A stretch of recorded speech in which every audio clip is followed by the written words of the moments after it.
পক্ষাঘাতগ্রস্ত রোগে আক্রান্ত হয়েছিলেন স্ত্রী, কিন্তু দরিদ্র স্বামীর কাছে অর্থকড়ি না থাকায় অ্যাম্বুলেন্স ভাড়া করে স্ত্রীকে হাসপাতালে নিতে পারছিলেন না তিনি। তবে তাই বলে চুপ করে ঘরে বসে থাকেননি ৭৫ বছর বয়সী ওই বৃদ্ধ।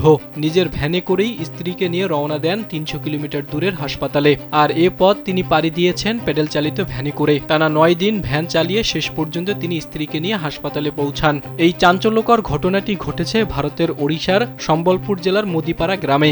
স্থানীয় সংবাদ মাধ্যমের খবর অনুযায়ী সম্বলপুরের স্থানীয় চিকিৎসক ওই বৃদ্ধের স্ত্রীকে উন্নত চিকিৎসার জন্য কটকের এসসিবি মেডিকেল কলেজে নিয়ে যাওয়ার জন্য পরামর্শ দেন। কিন্তু অর্থের অভাবে থাকা বৃদ্ধ অ্যাম্বুলেন্স ভাড়া করতে না পেরে তার ভ্যানকেই অস্থায়ী অ্যাম্বুলেন্সে পরিণত করে স্ত্রীকে নিয়ে হাসপাতালে ছুটেন। তবে স্ত্রীর চিকিৎসা শেষে বাড়ি ফেরার পথে বাবুলোহার ওই ভ্যানটিকে একটি গাড়ি ধাক্কা দিলে তার স্ত্রী জ্যোতি গুরুতর আহত হয়। পরে তাকে স্থানীয় হাসপাতালে ভর্তি করা হয়েছে।